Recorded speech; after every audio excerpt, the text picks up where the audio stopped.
والسابقون الأولون من المهاجرين والأنصار والذين اتبعوهم بإحسان رضي الله عنهم ورضوا عنه. Banyak orang di antara kaum muslimin tidak menganggap bahwasanya mengingatkan orang dari kesalahan, kemungkaran, yaitu pelanggaran agama, bukan tanggung jawab dia atau bukan dosa bagi dia. Sehingga pada saat ada orang yang tidak sholat, dilihat depan matanya, ada orang yang berbuat zina, ada orang yang berbuat apa saja kemungkaran, dia menganggap itu adalah bukan urusan dia. Begitu pula pada saat seseorang melihat orang lain tidak mengerjakan kebaikan dan dia tahu itu adalah kebaikan, perintah dari Allah, apalagi kalau sifatnya wajib. Jadi terkadang ada kemungkaran itu yang sifatnya sendirian dia. Misal ada seseorang memberikan informasi kepada kita, kalau si fulan ini nggak sholat misalnya, lalu kita pergi meluruskan kesalahan dia, itu berarti cuma ingkar mungkar. Ada kejadian yang lain, mungkin kita hanya menyuruh kepada ma'ruf saja, menyuruh kepada kebaikan saja. Seperti misalnya saya lagi ceramah begini, ini cuman mengingatkan kalau pas ada satu perintah agama yang saya sampaikan, maka itu berarti menyuruh kepada kebaikan. Tapi ada hal yang bersatu keduanya, dan yang cenderung kepada dosa besar adalah ketiga-tiganya tentunya. Yang bersatu misal ada orang yang tidak sholat, maka kita pungkirin, kenapa nggak sholat akhi, kenapa nggak sholat ukhti, itu namanya ingkar mungkar. Lalu kemudian kita ikutkan dengan perintah ma'ruf. Misal kita mengatakan sholat itu kan wajib, Allah yang wajibkan, berarti itu menyeru kepada kebaikan. Ini gabungan antara keduanya, gabungan antara keduanya.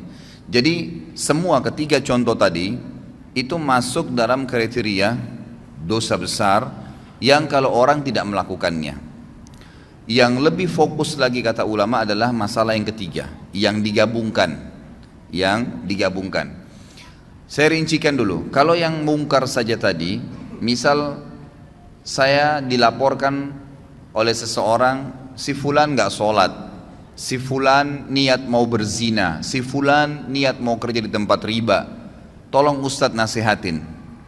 Saya lalu datang dan menasehatinya. Ini ingkar mungkar saja, ingkar mungkar saja. Nah ini kalau diminta kepada saya untuk meluruskannya, maka wajib saya harus bisa meluruskan. Kalau saya tidak luruskan, saya dosa besar, karena saya membiarkan orang terjerumus dalam perbuatan dosa besar itu. Tapi kalau yang sedang dia lakukan dosa kecil dan saya tidak luruskan, saya tidak ingatkan, berarti saya termasuk melakukan dosa kecil. Kalau menyeru kepada kebaikan, misal kayak ceramah seperti ini, maka ini lebih cenderung kepada hukumnya sunnah, kecuali memang ada satu kasus terjadi, seperti contoh besok Natal misalnya, lalu saya tahu ada kaum muslimin yang melakukan perbuatan ikut-ikutan, lalu saya tidak luruskan, saya tahu itu, saya tidak coba menyampaikan yang ma'ruf, gitu kan. Maka berarti perintah agama memerintahkan agar kita merayakan Idul Adha dan tidak ada hari raya yang lain, mengingatkan kepada ma'ruf. Saya tidak ingatkan, maka saya berdosa besar. Tapi kalau umum saja penyampaian ceramah, itu hukumnya sunnah saja kalau dia sampaikan secara umum, gitu kan. Kemudian ada yang gabungan antara ingkar mungkar dan ambil ma'ruf tadi. Seseorang yang sedang tidak sholat di hadapan kita, lalu kita ingatkan, luruskan, lalu sekaligus kita sebutkan fadilah daripada ibadah itu, berarti menggabungkan keduanya. Lebih cenderung Imam Az-Zahabi mengatakan semua masuk dalam kriteria dosa, tapi ada rincian tadi. Cuman kalau digabungkan keduanya, ini sudah jelas dosa besar, mutlak, tidak ada lagi pendapat lain. Misal ada orang depan mata kita jelas-jelas berbuat kesalahan pelanggaran agama, ya, maka di sini wajib bagi kita untuk memungkirinya. Kalau tidak, dan sekaligus menggabungkan dengan ma'ruf, ya, diingatkan. Jadi jangan sampai teman-teman cuma bilang orang lagi berzina, jangan kamu zina, haram dalam agama, itu nggak cukup. Itu cuma ingkar mungkar, harus digabungkan. Apa alasannya? Apa solusinya buat dia? Karena zina itu perbuatan yang fahisyah, perbuatan yang buruk. Bayangkan kalau nanti perempuan yang kamu zinain ini hamil, bagaimana nanti citra nama kamu di keluargamu, di masyarakat. Bagaimana nanti kalau dia hamil kamu menghadapinya. Menggugurkan juga adalah dosa haram yang lain. Kalau kamu punya anak, anaknya haram. Jadi kita berikan ma'ruf, ya, berikan selain ingkar mungkar, melarang dia, kita sampaikan juga kebaikan-kebaikan. Ada orang tidak sholat, tanya, kenapa akhi nggak sholat, gitu kan? Itu sudah ingkar mungkar ya, kenapa nggak sholat? Lalu kita masuk kepada ma'ruf. Sholat itu kan perintah agama, Allah subhanahu wa ta'ala yang wajibkan, pahalanya begini, begitu, begini, dan seterusnya. Maka ini penggabungan antara amr ma'ruf dan nahi mungkar. Kalau ada orang yang mengalami keadaan tadi, dia melihat depan matanya kemungkaran dan dia tidak pungkirin, dia termasuk orang yang melakukan dosa besar. Dan yang lebih berbahaya lagi, selama dia tidak meluruskan kesalahan orang itu dan dia sudah sempat melihatnya, dia tidak memungkirinya sama sekali ya. Sebagaimana nanti akan kita jelaskan, ada 3 tahapan: mengingkari dengan tangan, mengingkari dengan lisan, atau mengingkari dengan hati. Sama sekali tidak lakukan, maka bisa menjadi dosa yang terus menerus dia dicatatkan padanya, karena dia membiarkan. Jadi ada orang ini, jelas dia tahu adiknya ini misalnya minum khamr, dia nggak ingat-ingatin, dibiarin aja terus. Dia tetap sholat, tetap hadir di majelis ilmu, tapi adiknya nggak pernah diingatin sama dia, nggak pernah dipungkiri bungkar, nggak pernah juga dikasih ma'ruf, disuruh ganti dengan minuman-minuman yang baik. Allah halalkan susu lebih sehat, Allah halalkan sirup, Allah halalkan madu, dan seterusnya. Kita amr ma'ruf. Kalau tidak, selama dia lihat kemungkaran tersebut dan sampai adiknya belum berubah, dia dapat dosa terus. Karena dia juga termasuk terlibat di situ, punya andil, dia seakan-akan membiarkan. Ringannya dalam agama kita, saudaraku, karena dalam agama ini ingkar mungkar yang tadi sifatnya bisa menjadi dosa besar itu akan hilang spontan pada saat kita mengingkari walaupun cuma sekali. Jadi ingkar mungkar itu dan amr ma'ruf, melarang dari perbuatan dosa dan menyuruh kepada kebaikan, itu yang wajibnya hanya yang pertama. Misal ada orang tidak sholat nih, teman kantor, lalu kita nasihatin, kenapa nggak sholat akhi, kan itu dosa. Sholat itu kan, lalu itu ingkar mungkar. Kita masuk kepada ma'rufnya, sholat itu kan pahalanya sangat besar, satu-satunya ibadah yang diperintahkan oleh Allah subhanahu wa ta'ala kepada nabinya Muhammad SAW yang diterima di langit adalah sholat. Ibadah-ibadah yang lain, jihad, apa saja ya, termasuk ayat-ayat Al-Quran itu turun dari langit ke bumi. Perintah puasa, perintah zakat, kecuali sholat di langit. Lalu ada hadis-hadis Nabi SAW, bagaimana kalau di depan rumah seseorang, di antara kalian ada sebuah danau, sebuah sungai yang luas, dan airnya mengalir dengan deras, lalu kemudian dia mandi sehari 5 kali, apakah tertinggal sedikit pun dari kotorannya? Maka pasti dia akan mengatakan, apa kata para sahabat, tidak ada ya Rasulullah. Kata Nabi SAW, itu perumpamaan 5 waktu sholat. Seseorang di antara kalian membersihkan 5 kali sehari dosanya. Jadi kita sebutkan ma'ruf, gitu kan? Kita sebutkan ma'ruf. Kalau kita sudah sampaikan kepada dia sekali saja, suami sampaikan kepada istrinya untuk pakai jilbab misalnya, gitu kan? Atau orang tua nasihatin anaknya, teman nasihatin temannya, atas kesalahan dia ya, diingkar mungkar, ingat selalu berhubungan. Larang kemungkaran, ganti dengan ma'ruf, ya. Banyak orang tidak bisa meluruskan kesalahan orang lain karena dia cuma ingkar mungkar. Kamu nggak boleh begitu, selesai. Nggak cukup, harus diikuti dengan ma'ruf. Jelaskan kenapa dia tidak boleh, lalu berikan solusi. Zina pezina, berikan solusi pernikahan. Nggak usah pikir dia terima atau enggak, itu bukan urusan kita. Hidayah di tangan Allah subhanahu wa ta'ala, gitu kan?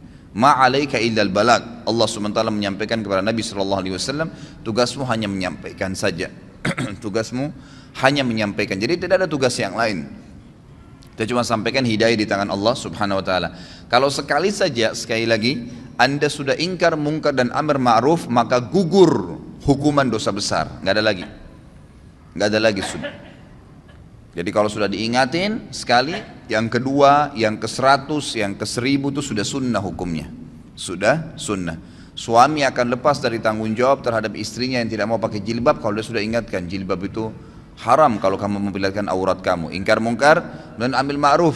Kan kalau kamu tutup aurat kamu itu malah menjalankan perintah agama, dapat pahala. Kamu juga tidak kehilangan apa-apa kok, malah tidak diganggu oleh orang lain dan seterusnya.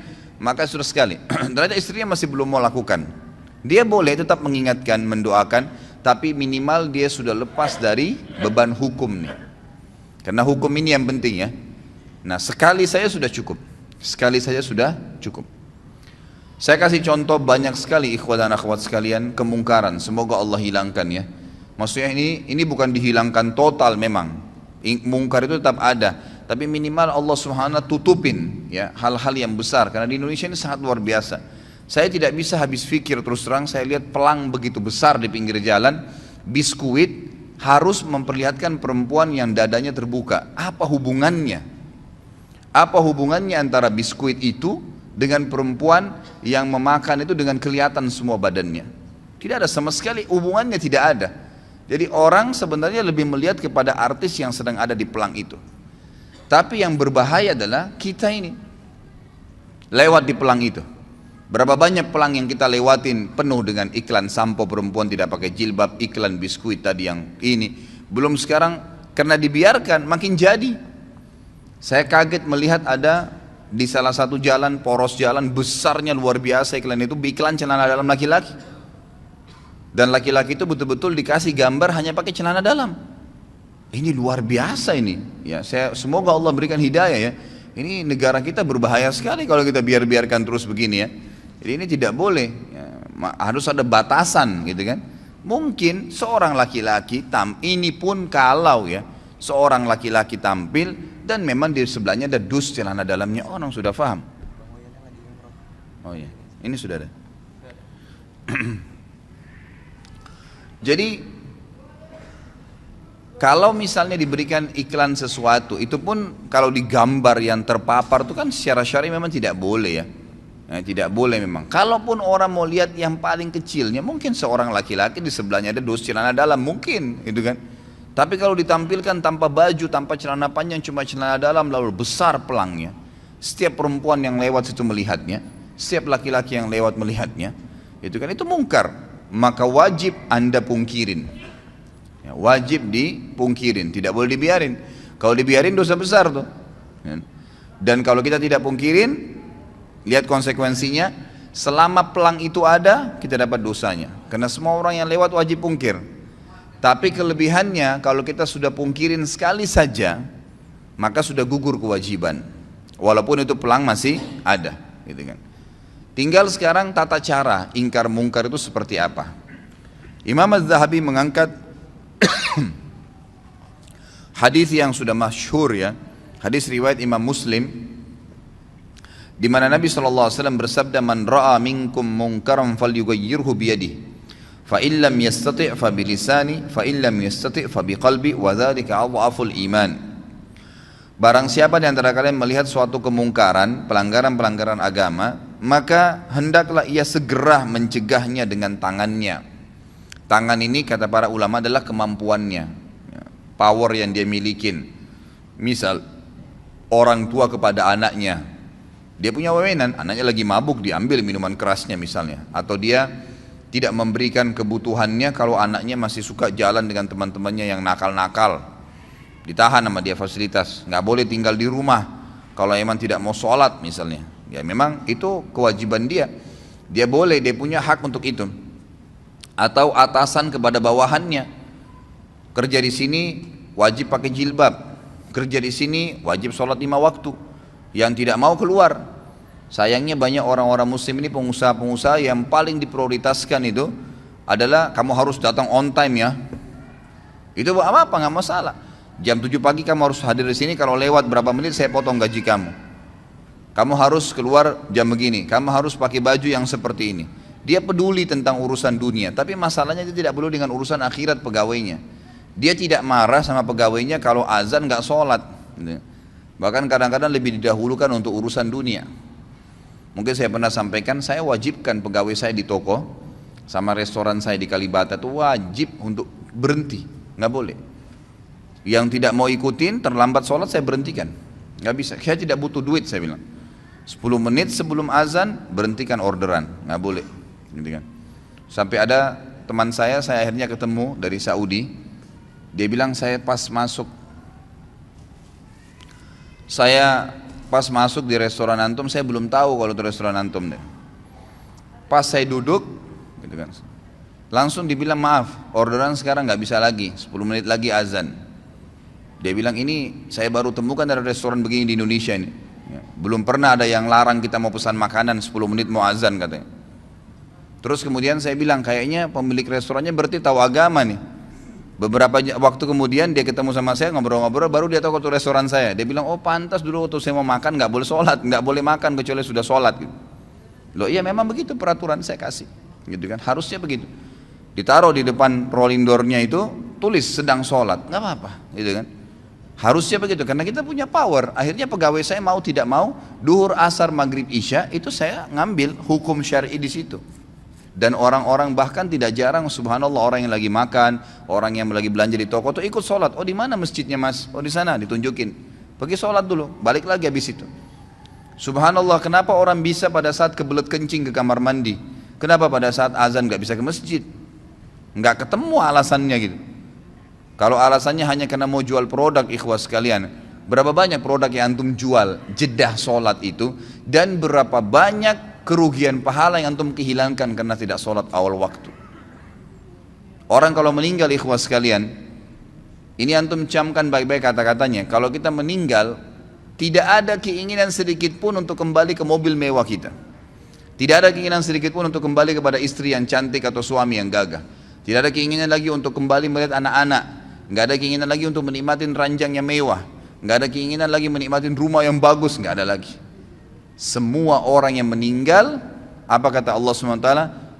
Ya, orang-orang itu akan mengatakan, Rabbirji'un, ya Allah kembalikan saya, la'alli a'malu salihan fima tarakt. Siapa tahu saya bisa, kalau saya bisa kembali lagi ke dunia, ya, saya akan kembali dan saya akan beramal soleh. Mau berharap kembali sekali saja sholat awal waktu, mau kembali sekali saja sujud, mau kembali baca 5-6 ayat Al-Quran, mau kembali selesaikan zikir pagi sore, mau kembali amal-amal soleh. Enggak lagi antum pikirin tuh kantor kita, ya, baju, mobil. Orang kalau sudah mati nggak ada pikir itu. Mau kembali dunia karena mau mengejar amal solehnya. Sayangnya kita subhanallah lebih dahulukan kamar mandi karena ada hajat duniawi daripada kita harus berwudu dan pergi sholat ke masjid. Gitu ya. Padahal berapa menit yang diambil? Ya, berapa menit? Nggak ada sama sekali. Ya, yang diambil waktu di situ. Jadi harus mengingkari dengan tangannya. Kalau tidak bisa, kata Nabi SAW, maka dengan lisannya. Nasihatin. Ikhwah, biasakan keluar mulut. Orang bisa ngomong semaunya di TV, di media. Orang yang tidak punya ilmu, tidak punya akhlak ngomong. Nggak ada tata krama dalam ucapan-ucapannya. Kadang-kadang sampai mencoreng kehormatan agama. Ngomong semaunya. Kenapa anda ini atau antum ini yang sudah faham agama tidak bicara kebaikan? Syaitan kadang-kadang membuat kita ragu untuk menyampaikan. Sampaikan saudaraku. Saf miring, maaf miring pak, safnya luruskan. Selesai kalimat. Nggak ada orang tiba-tiba tonjok kita gara-gara ngomong gitu. Orang tidak normal itu. Apalagi kalau sudah masuk masjid mau sholat, insya Allah pasti dia bergerak kok, gitu kan? Kalau dia sudah ingatkan sekali, tetap aja nggak mau, dia seakan-akan tidak mau dengar, sudah. Tapi kita sudah lepas dari tanggung jawab. Hari kiamat harus itu ya. Dalam sebuah hadis yang sahih riwayat Imam Ahmad, kata Nabi SAW, siapa yang lihat kemungkaran pada seseorang dan dia tidak memungkirinya secara sengaja nih, betul-betul dia tahu di depan matanya. Jadi bukan misal ada orang berbuat mungkar di layar TV, kita nggak mungkin pungkirin kan? Maksudnya tidak mungkin pungkirin dengan tangan ya, bisa dengan hati mendoakan. Tapi di sini kalau ada orang yang lihat depan matanya, dia tidak pungkirin dengan tangannya, dia tidak pungkiri dengan lisannya, maka ini berbahaya sekali. Selama itu ada maka akan menjadi dosa, selama dia lakukan akan menjadi dosa buat dia. Tapi dia kalau pungkirin sekali lepas dari beban hukum. Tapi hadis ini sangat tegas nih. Siapa yang lihat kemungkaran pada diri seseorang lalu dia tidak pungkirin dengan tangannya kah, dengan lisannya kah, atau nanti saya jelaskan dengan hati yang selemah-lemah iman di situ, maka orang yang berbuat mungkar itu akan datang hari kiamat di depannya Allah, lalu mencekik leher orang yang melihatnya berbuat mungkar dan berkata, ya Allah, orang ini lihat saya buat mungkar dan dia tidak ingatkan, maka hukumlah dia. Bayangin tuh. Jadi kita nggak boleh masuk surga sendirian. Ingatkan orang, saudaraku. Lisan itu ucapkan kalimat yang baik. Kata Allah SWT dalam Al-Quran, wa mathalu kalimatin tayyibatin kasyajaratin tayyibatin asluha thabitun wa far'uha fis sama'. Perumpamaan kalimat yang baik tuh, nasihat, zikir, ayat Al-Quran, seperti sebuah pohon yang ditancap di dalam bumi lalu tumbuh dengan sangat kuat dan kokoh sampai menjulang ke langit, gitu kan. Jadi tu'ti ukulaha kulla hinin bi'idni rabbiha. Selalu saja pohon itu bermanfaat. Buahnya kah, daunnya kah, naungannya kah, orang bernaung di bawahnya akan bermanfaat. Seperti itu kalimat yang baik. Ucapkan, sampaikan, gitu kan, selalu. Kemudian yang ketiga adalah mengingkari dengan hati. Dan ini selemah-lemah iman. Dan kata para ulama, Imam Az-Zahabi memasukkan ingkar mungkar ini dalam dosa besar karena adanya sabda Nabi SAW di akhir hadis ini, wadzalika adhaful iman. Dan itu selemah-lemah iman, artinya tidak ada lagi hitungan iman setelah itu. Jadi ada ancaman tapi seperti tidak kelihatan secara tulisan, gitu kan. Ingkar mungkar dengan hati, lewat di pelang, ya Allah mudah-mudahan saja engkau hilangkan ini. Ya Allah saya tidak senangin ini. Ya Allah berikan atasan saya hidayah. Ya Allah berikan hidayah orang tua saya. Tapi itu selemah-lemah iman, cuman itu ingkar mungkar juga termasuk. Kalau sudah sekali saya dalam hatinya mengatakan, ya Allah tolonglah berikan hidayah, ya Allah ginilah, sudah selesai. Dia sudah lepas dari hukuman dosa besar ini. Yang penting ingkar mungkar dulu. Dan ingat selalu ikutkan dengan ma'ruf, ya. Jadi misal, ya Allah buatlah dia berhenti untuk tidak sholat dan mudahkanlah dia untuk mengerjakan sholat itu. Karena kadang-kadang doa kita Allah berikan seperti yang kita minta, ya. Ya Allah buatlah istri saya pakai jilbab misalnya. Lalu berhenti sampai di situ. Ya sudah dia pakai jilbab, tapi pakai jilbabnya kita belum tahu bagaimana. Tapi ya Allah berikanlah dia hidayah supaya dia tinggalkan dosa kelihatan auratnya ini, lalu berikanlah dia hijab dan buat dia istiqamah di hijab itu. Berikan dia hijab yang syar'i yang betul-betul dia sadari itu adalah sebuah kebaikan. Lengkap doanya minta kepada Allah SWT. Maka itu sangat baik, ya itu sangat baik. Jadi ingkar mungkar dalam hati pun harus, ya, harus. Dan juga dari sisi lain kata para ulama, hikmah, tentu ini sangat peka, ya. Hikmah yang sangat besar daripada ingkar mungkar amar ma'ruf adalah bagaimana supaya ma'ruf itu, perbuatan-perbuatan baik selalu meninggi karena banyak orang yang kerjakan, dan mungkar nanti akan teredam. Karena setiap orang diantara kita, kalau dia jalan dari masjid ini misalnya pulang ke rumahnya sebentar, pasti dari masjid ini ke rumahnya itu akan banyak sekali kemungkaran. Bayangkan kalau seseorang di antara kita, anggaplah kita yang hadir sini misalnya 200 orang. 200 orang ini kalau pulang menuju ke rumahnya misalnya, kan itu. Kira-kira pada saat dia pulang menuju ke rumahnya, dia lihat 10 kemungkaran dan dia pungkirin 10 kemungkaran. Berarti kita punya 2000 kemungkaran yang kita luruskan. Gitu kan? Contohnya saja, walaupun dengan hatinya berdoa kepada Allah SWT.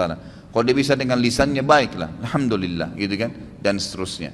Jadi ini bab yang harus kita jadi. Ini kesempatan pahala. Pahala yang paling banyak kata para ulama yang bisa didapatkan oleh seseorang dari amar ma'ruf nahi mungkar. Itu yang paling banyak. Karena banyaknya kemungkaran di jalanan, kan gitu. Ada orang perempuan yang lewat tidak pakai jilbab, berapa banyak tidak pakai jilbab. Kita tidak harus melihat, tapi mengatakan, ya Allah berikanlah hidayah kepada semua orang-orang yang perempuan yang tidak pakai jilbab ini, dan siapapun yang seperti dia seluruh dunia. Berapa banyak pahala yang kita bisa dapatkan. Jadi ini hal mendasar yang harus difahami dalam masalah ingkar mungkar. Ini Imam Az-Zahabi masukkan dalam kategori dosa besar yang ke-78. Kemudian beliau mengangkat juga hadis yang lain. Ini diriwayatkan oleh Imam Muslim juga dalam Kitabul Iman, hampir sama dengan tadi yang pertama, atau sama dalam Kitabul Iman, cuma beda nomor hadis. Dalam hadis yang milik Imam Muslim kata beliau tentang kezaliman, bunyinya ada awal hadisnya, tapi ini beliau angkat cuman pertengahan hadisnya. Faman jahadahum biyadihi fahuwa mu'min, wa man jahadahum bilisanihi fahuwa mu'min, wa man jahadahum biqalbihi fahuwa mu'min. Laisa wara'a dzalika minal imani habbatu khardal. Siapa yang melihat kemungkaran lalu dia melawan, meluruskan kemungkaran itu. Siapa yang meluruskan kemungkaran itu dengan tangannya, maka dia adalah seorang mukmin. Siapa yang meluruskan kesalahan dengan lisannya, maka dia juga orang mukmin. Dan siapa yang meluruskan kesalahan dan kezaliman, kemungkaran dengan lisannya, maka dia juga mukmin. Dan tidak ada iman setelah itu sekalipun atau sebesar biji sawi pun. Artinya tidak dianggap orang beriman kalau tidak mau ingkar mungkar. Ada hadis yang agung riwayat Bukhari di mana Nabi SAW bersabda, suatu hari pernah Jibril diutus oleh Allah untuk menghancurkan satu negeri. Pada saat Jibril tiba di negeri itu, Jibril berkata, ya Allah, kata Allah, ini hancurin negeri itu. Kata Jibril AS, ya Allah, di negeri itu ada hambamu fulan, orang saleh. Ada hambamu fulan, orang saleh. Kata Allah SWT, mulai dari orang itu. Azab yang akan saya turunkan ini, mulai pada orang itu. Karena dia tidak pernah menyeru kepada kebaikan dan melarang kemungkaran. Ini banyak orang ini, cirinya di Indonesia banyak sekali.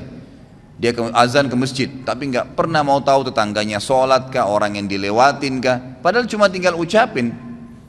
Saya kadang-kadang kalau lewat di masjid dekat rumah saya, lagi duhur, banyak penjual-penjual ya kaki lima atau orang yang mampir, mereka istirahat di teras masjid, tapi nggak sholat. Nggak sholat, subhanallah ya, semoga Allah berikan hidayah. Saya lewat cuma mengatakan, Pak, Mas sholat Pak, padahal sudah dengar azan tuh kan, mereka tetap duduk aja. Kita coba ingatkan, Pak, Mas sholat. Kan? Kadang-kadang pernah ada ibu-ibu juga situ jual gado-gado, Bu, duhur Bu, sholat. Hanya itu saja. Tidak pernah tuh ada yang ngomong kasar sama saya. Yang ada cuma, oh iya terima kasih Pak, cuman gitu saja. Tapi saya sudah dapat pahalanya, saya juga sudah lepas dari dosa besar. Dan lepas daripada ancaman tadi, orang yang berbuat kemungkaran yang tidak dipungkirin akan mencekik leher orang yang melihatnya kalau tidak mengingatkan pada hari kiamat, nuntut sama Allah di mahkamah Allah agar orang ini dihukum. Ya, orang yang dia berbuat kemungkaran ya. Makanya di sini harus kita biasakan diri kita, ikhwas sekalian. Yakinlah bahwasanya agama ini adalah agama yang lurus, agama yang benar, agama yang paling diterima di sisi Allah Subhanahu wa taala. Maka kita harus bangga dalam menjalankan agama ini. Banyak orang tidak mau amar ma'ruf nahi mungkar, tidak mau menyuruh kepada kebaikan agama yang tidak mau melarang dari kemungkaran. Itu karena alasan mungkin dia masih belum yakin tentang kebenaran agama. Kalau dia yakin, kenapa harus ragu? Kenapa harus ragu? Akhwat kita di belakang sana, kenapa ragu? Ukhti pada saat ketemu dengan seorang muslim yang tidak pakai jilbab, tanya dia, kenapa enggak beli buku? Buku sering saya bawain, buku-buku ada dulu, saudariku apa yang menghalangi untuk berhijab, harganya mungkin cuma 10 ribu, 12 ribu rupiah. Beli 10 biji, 100 biji, sedekahkan, setiap ketemu orang, bagi, gitu kan, kasih. Itu nanti yang kita harapkan dan kita bersyukur pada Allah pada saat meninggal, berharap bisa mengulangi perbuatan-perbuatan itu. Karena sudah tidak bisa lagi menambah amal pada saat meninggal. Ya tentu kalau laki-laki masih ada pembatas dengan wanita kalau dia mau ngomong dalam syar'i ya. Tapi kalau akhwat kita, berapa banyak kesempatan untuk antunna, untuk kalian maksudnya ya. Kalau laki-laki biasanya dikatakan antum, ya. Kalau perempuan antunna, untuk antunna lakukan, ya. Banyak sekali. Menyuruh perempuan-perempuan itu pakai jilbab, lagi belanja pakaian di pasar tidak pakai jilbab. Bu, assalamualaikum, salam, muslimah iya. Bu, kakak pakai hijab bu. Ya, mungkin dengan sambil bercanda, ibu kalau pakai hijab cantik juga kok, misal. Gitu kan? Itu kan perintah agama. Sambil ngobrol, sambil bayar. Siapa tahu Allah berikan hidayah. Bayangkan kalau semenjak itu kemudian dia pakai jilbab, misal. Dia pakai jilbab. Selama dia pakai jilbab sampai dia meninggal, Anda dapat pahalanya. Karena Anda penyebabnya. Gitu kan? Nabi SAW jelaskan kan, man dalla ala khairin kana lahu mithal ajri fa'ilihi min ghairi an yanqus min ajri fa'ilihi syai'a. Siapa yang menyuruh kepada kebaikan, maka dia akan dapat pahala pelaku kebaikan itu tanpa dikurangin sedikit pun dari pahala pelaku kebaikan itu. Misal saya suruh orang pakai jilbab tadi, kemudian dengan dia pakai jilbab dia dapat 1000 pahala. Maka Allah memberikan saya bonus karena saya menyuruh dia, maka saya akan dapat pahala 1000 seperti dia tanpa mengurangi pahalanya. Itu luar biasa. Maka semestinya kita coba gunakan kesempatan gitu. Saya masih ingat terus ya, terngiang-ngiang teman dekat saya Ali Arimi. di Mekah, semoga Allah jaga beliau. Subhanallah sudah berapa tahun putus hubungan, sekarang baru masuk ke WhatsApp saya kemarin. Saya ingat betul dia sama istrinya di Indonesia, waktu masih tugas ngajar, dosen di Indonesia 4 tahun, dia sahabat dekat saya. Selalu dia, subhanallah kalau jalan ke mall, jalan ke pasar sama istrinya, selalu dia bawa buku terjemahan bahasa Indonesia dan ditaruh di tas istrinya. Kalau ada pegawai perempuan, apa saja, aksesoris, jual di restoran, apa segala, ditanya, dia suruh istrinya tanya muslimah bukan muslimah. Kenapa nggak pakai hijab, gitu kan? Kadang-kadang cuma dijawab dengan senyum, kadang-kadang oh iya. Ya. Kalau cuma ditanya kenapa tidak pakai hijab, pakai ingkar mungkar ya. Harus ikutin dengan ma'ruf. Begini langsung, ya. Langsung dijawab, langsung diberikan gambaran kenapa nggak pakai hijab. Hijab itu perintah agama loh. Nah, jadi ada ma'rufnya. Ada yang memotivasi dia, jangan di-cut di situ saja. Kenapa nggak pakai jilbab? Dianggap dia dihardik. Tapi kalau kita masuk ke amar ma'ruf, dia merasa dididik, gitu kan? Dengan cara apa? Kita mengatakan pakai hijab itu adalah perintah agama. Bayangkan kalau setiap orang melihat Anda dan itu. Dari sini saya tempat kerja, pulang ke rumah. 10 orang yang dilewatin. Mungkin ada tukang becak, tukang gerobak, supir taksi, siapa sajalah orang yang lihat, setiap laki-laki lihat dapat dosa. Ngapain panen dosa itu untuk apa? Misal kita sampaikan, subhanallah, mungkin dia dapat pahala gitu kan. Saya pernah amalkan, saya akhirnya semenjak itu ya, semoga Allah berikan beliau pahala. Saya coba kemanapun saya pergi, saya coba bawa buku-buku. Saya coba bawa buku-buku. Kadang-kadang saya mampir di pinggir jalan penjual buah. Kalau ibu-ibu yang jual saya tanya, muslimah iya. Kadang-kadang cuma pakai topi di kepalanya dianggap sudah hijab tuh. Coba kita ingatkan, Bu, pakai jilbab itu dalam Islam wajib Bu. Itu kan diperintahkan oleh agama dan leher itu termasuk aurat gitu ya. Ada buku, ini ada buku mungkin ibu bisa baca. Ada penjual nasi padang di dekat rumah saya. Pas saya masuk, ini suaminya Masya Allah suka hadir di masjid sama saya gitu, dekat rumah. Begitu saya masuk ke rumah makannya ada lukisan wanita Bali besar, mungkin hampir setinggi dari lantai ke temboknya dia, mungkin 3 meteran lukisan itu. Begitu saya masuk, saya lihat ini orang Padang biasanya Muslim gitu kan. Kemudian saya ngobrol sama suaminya, Assalamualaikum Pak, Waalaikumsalam gini. Sudah berapa lama di sini? Saya bicara dulu secara umum karena lagi nunggu dibungkusin makanan gitu. Oh, saya sudah 2 tahun di sini gini. Oh, saya belum pernah lihat, ngobrol-ngobrol lah. Akhirnya sudah, saya bilang saya tinggal di sini, dekat sini, alamat sini dan seterusnya. Selesai, pada saat saya mau bayar, saya bilang Bapak Ibu saya punya masukan bisa nggak? Oh iya silahkan. Kalau setahu saya dalam agama lukisan seperti ini tidak boleh. Ini kan lukisan, foto aja kalau dipajang itu masih tetap membuat malaikat tidak masuk. Apalagi kalau lukisan, gitu kan? Oh yang ini Pak Ustadz, iya yang ini. Oh ini kebetulan dikasih sama teman. Nah, iya saya mungkin tahu baik itu dikasih ataupun dibeli. Tugas saya mengingatkan dalam agama karena memang ini nggak boleh. Subhanallah, mungkin syaitan akan mengatakan kepada kita, siapa tahu dia marah. Sempat terlintas tuh di hati saya, terlintas sejenak, gitu kan? Nanti dia tersinggung, nanti dia marah. Tapi saya selalu melawannya. A'udzubillahi minasyaitonirrajim. Saya luruskan. Subhanallah, dengan sedikit saya nasihatin, dan kebetulan waktu itu saya memang lagi bawa mobil, saya turunkan dari mobil buku. Di antara buku yang saya pernah, ini juga buku sekalian memang, saya sudah pernah janjikan saya bawa, ini bukunya sudah saya bawa, ada rumah yang tidak dimasukin oleh malaikat. Ini ada mungkin, kalau tidak salah berapa ya, ada 30 atau sekian rumah, contoh-contoh rumah yang tidak dimasukin oleh malaikat. Ada, ya dia pakai F ya.